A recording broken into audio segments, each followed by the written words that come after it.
Maestras y maestros por una jubilación solidaria y justa.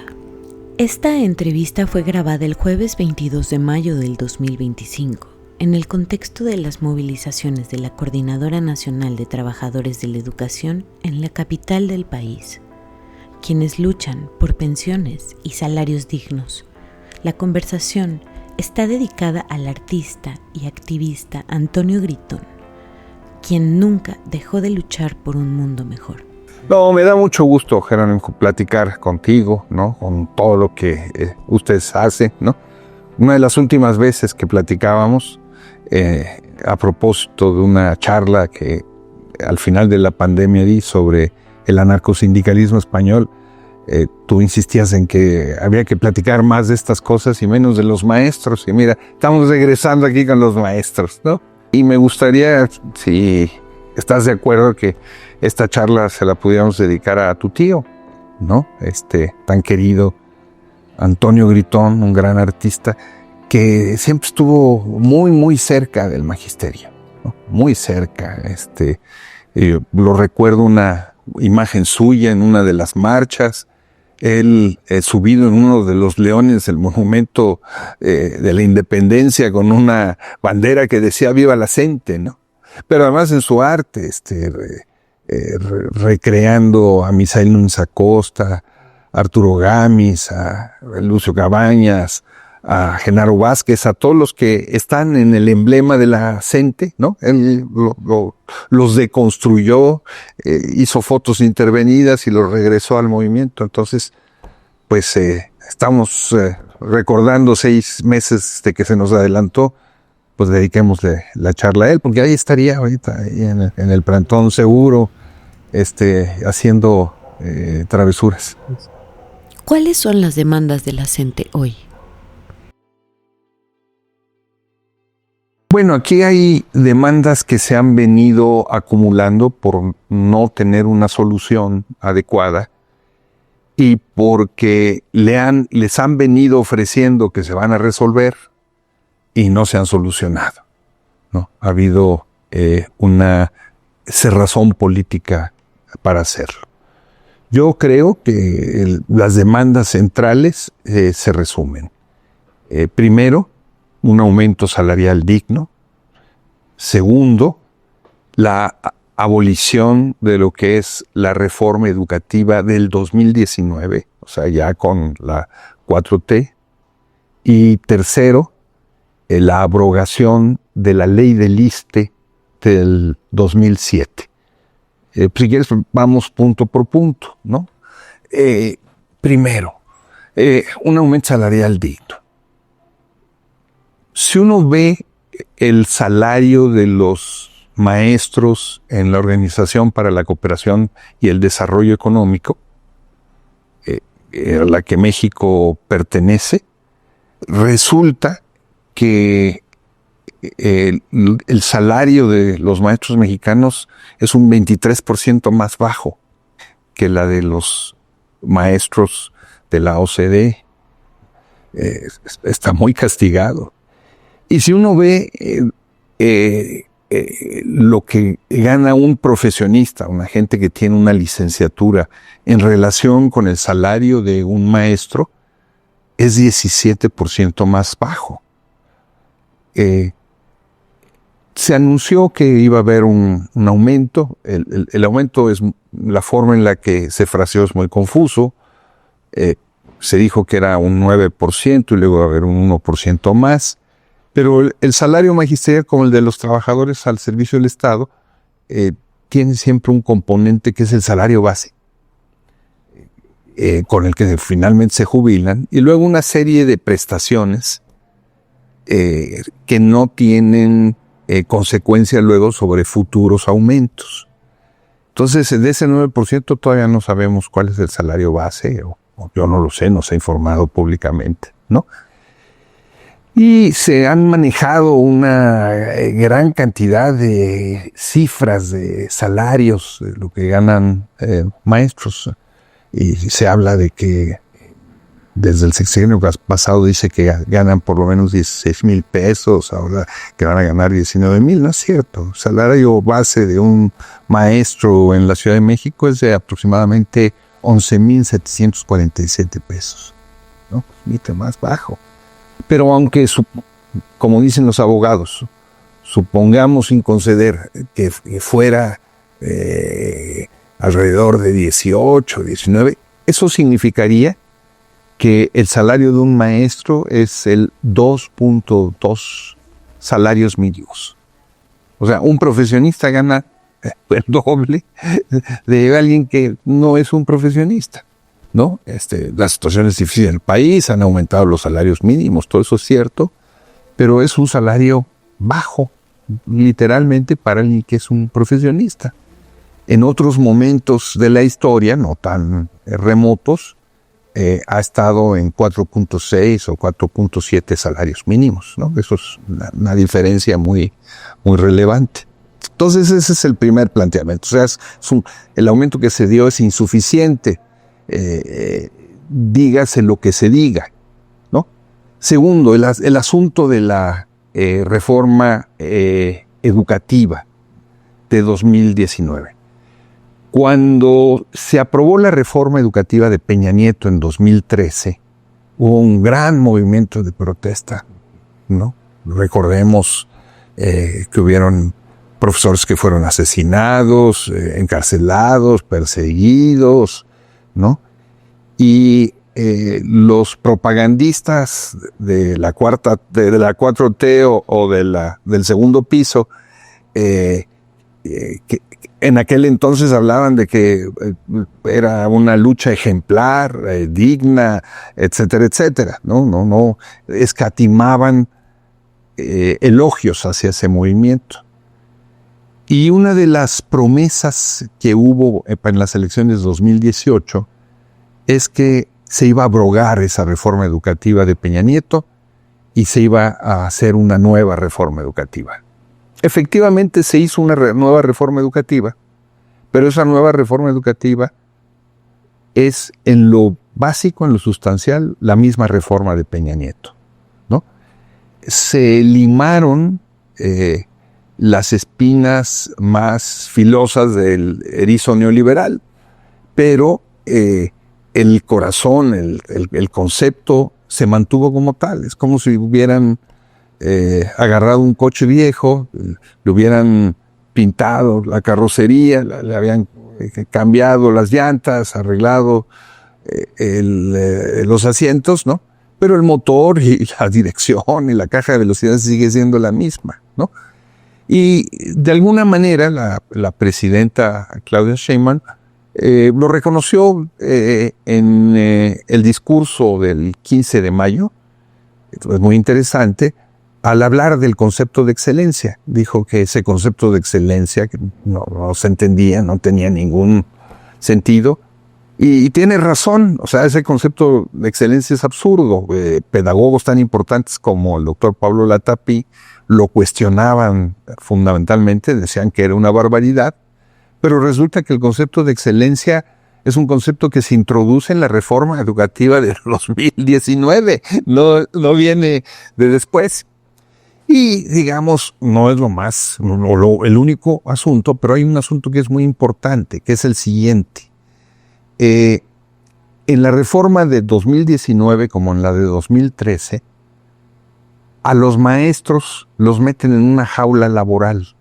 ¿Qué quiero decir con eso?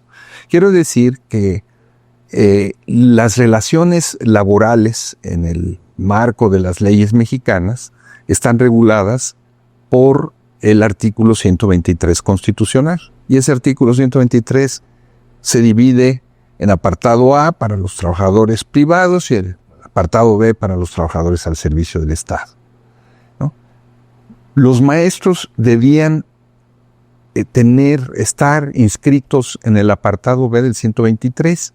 Pues no, resulta que se creó un régimen de excepción para ellos dentro del artículo 3 constitucional, que no tiene que ver con cuestiones laborales, tiene que ver con cuestiones educativas, pero ahí lo meten Y entonces todo lo que tiene que ver con la admisión, con la valoración, con la promoción, ¿no?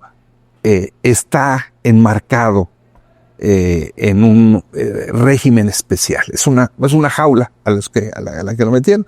Entonces lo que los maestros están exigiendo es, bueno, pues se acabe esa ley, vamos a regresar a una ley una reforma que verdaderamente ponga en el centro las grandes necesidades educativas. Y bueno, el tercer punto, Jerónimo, es la abrogación a la ley del ISSSTE de 2007. Recordemos que el ISSSTE es el Instituto de Seguridad Social de los Trabajadores al Servicio del Estado. Hay quien dice que realmente lo que significa es inútil solicitar servicios, solo tramitamos entierros, porque ir allí es un viacrucis, ¿no? Y hasta 2007 había un sistema de pensiones de corte solidario en donde los trabajadores al servicio del Estado, los maestros incluidos, ¿no? Pagaban una cuota, se jubilaban dependiendo de los años de servicio, y recibían un recurso más o menos equivalente a su último salario, ¿no? Bueno, eso se acabó en el 2007 con esta reforma, la reforma de Calderón, a la que la misma presidenta reconoce que es absolutamente injusta, ¿no? En el discurso del 15 de mayo dijo textualmente: estamos en total acuerdo en la injusticia que se cometió con la reforma del ISSSTE de 2007. Le quitó muchos derechos a los trabajadores. Entonces, hay una aceptación de que así fue. Y efectivamente así fue. Lo que se hizo fue que se estableció un nuevo sistema para jubilarse a partir de cuentas individuales, en donde se le descuenta, en este caso estamos hablando de los maestros, el maestro pertenece a una Afore, ¿no? Y va ahorrando. Y cuando se jubila, ve que tener una pensión que es en lo esencial lo que ahorró junto con los intereses que entregó en la perspectiva de vida que tiene, ¿no? Descontándole lo que las Afores cobran por el manejo de la cuenta, ¿no? Entonces, hay muchos maestros, no estoy exagerando, que reciben de jubilación 4,000 pesos o 6,000 pesos. Un maestro que logró ahorrar 1,000,000 de pesos en su Afore, pues le dan 4,000 pesos de jubilación. ¿Quién vive con eso? ¿No? O sea, toda una vida de trabajo, de esfuerzo, de eso podemos hablarlo con mucho detalle, lo que significan las enfermedades profesionales, de los maestros corriendo de un lado para otro, ¿no? Para que después cuando se jubilen, se vayan, a vivir en la miseria, ¿no? Y mientras tanto, los bancos y las Afores han obtenido ganancias, multimillonarias.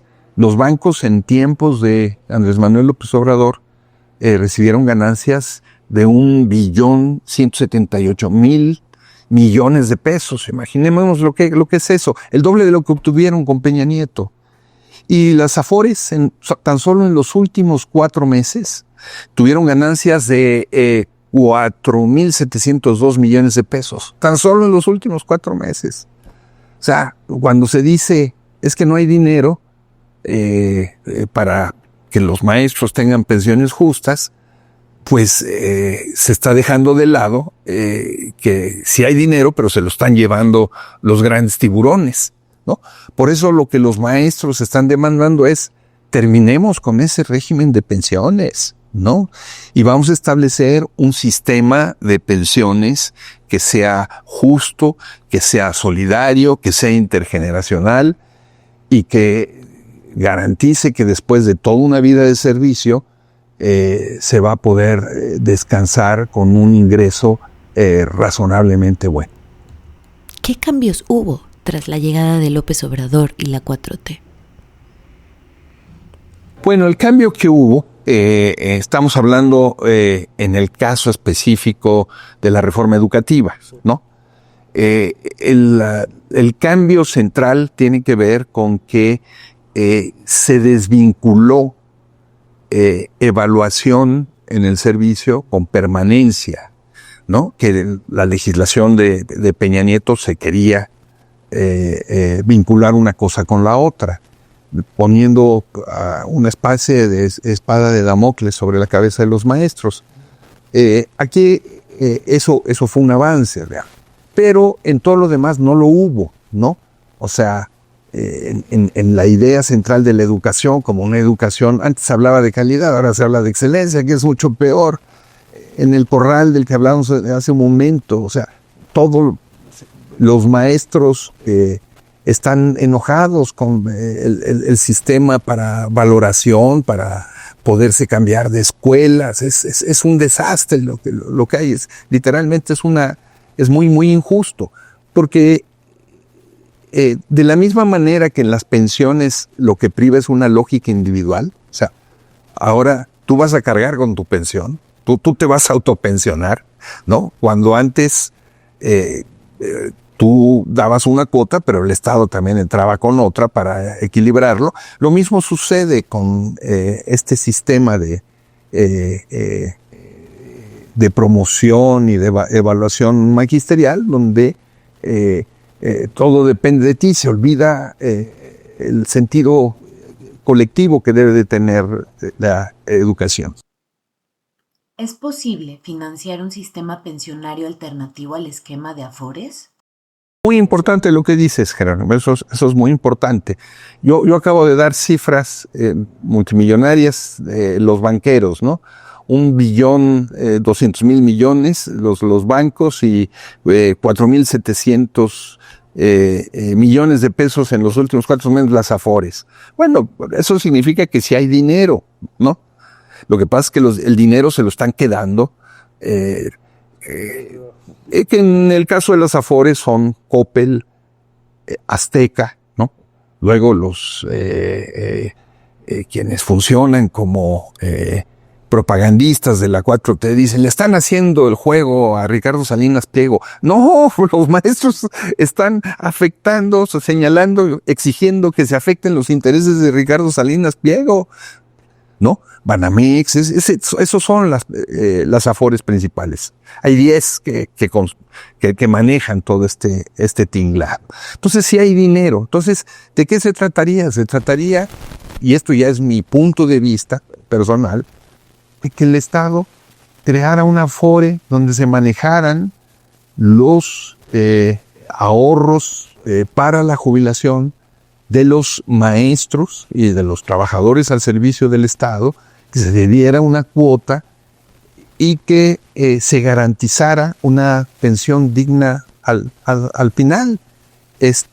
¿Por qué son negocios las Afores? Bueno, por un lado porque te cobran una tasa de interés por manejar tu dinero, pero por otro lado porque manejan tu dinero como se les da la gana, invirtiendo en otros negocios millonarios. ¿El Estado puede administrar los ahorros de los trabajadores? ¿Qué podría hacer con esos fondos? Puede, por ejemplo, financiar obras públicas, ¿no? De ahí puede salir el financiamiento para obras públicas. Ahora el mismo gobierno para sus obras públicas está contratando crédito de las Afores privadas, pues lo puede hacer con lo suyo propio, ¿no? Entonces sí es negocio y puede ser negocio y de ahí pueden salir ganancias para darle a los maestros un retiro digno. ¿Por qué el Estado parece no estar dispuesto a enfrentarse a los dueños de las Afores y abandonar el actual esquema pensionario? Lo que hemos visto es que hay una vocación de este proyecto que comienza en 2018 por atender a las gentes de más edad, ayudar a los jóvenes, ¿no? Hay una política social en ese sentido de portes redistributivos, pero no están dispuestos a cobrarle más impuestos a los ricos. Les están cobrando lo que no pagaban, pero no han hecho y se niegan a hacer una reforma fiscal federal de capital. No hay nada más neoliberal, se los apoda. Gobernantes tan tibios, vamos a decirlo así, ¿no? Como Boric en Chile, más radical Petro en Colombia, intentaron acabar con las Afores. No tenían la mayoría para garantizar que esto podía suceder en las cámaras. Entonces, este gobierno presume que sí tiene esa mayoría para hacer una reforma de esa naturaleza. ¿Por qué no lo hace? Pues la única explicación es que no quiere enfrentarse con los dueños de las Afores, ¿no? Porque dejarían de ganar esos dueños una ganancia que están ganando ahora, desde mi punto de vista, ilegítimamente, ¿no? ¿Cuál es el futuro del movimiento magisterial? Yo diría, Jerónimo, que hay que entender que la coordinadora tiene 45 años de vida. Ha tenido que negociar con 9 presidentes de todos los colores y sabores. Muchos de ellos han querido terminar con este movimiento y no han podido. Ahí está la coordinadora, ¿no? Son miles y miles de maestros que expresan una corriente profunda en el mundo educativo en eso.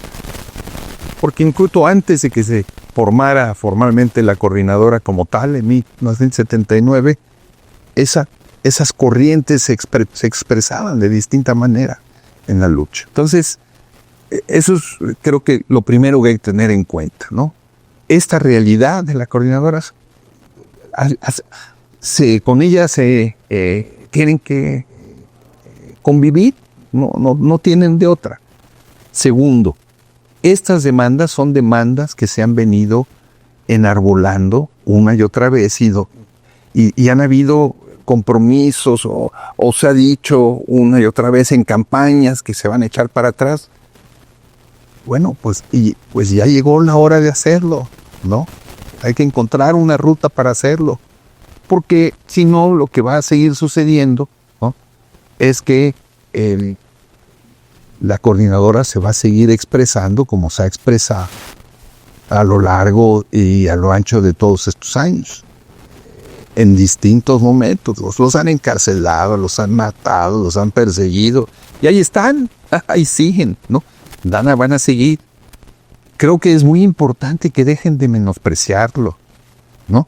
Es muy curioso cómo, ¿no?, de repente figuras como Aurelio Nuño, el que era secretario de Educación en tiempos de Peña Nieto, ¿no?, o Claudia X González de Mexicanos Primero, en aquel entonces, y luego contra la corrupción, ¿no?, ahora han encarnado en los propagandistas de la 4T, repiten los propagandistas de la 4T en contra de los maestros lo mismo que decían antes.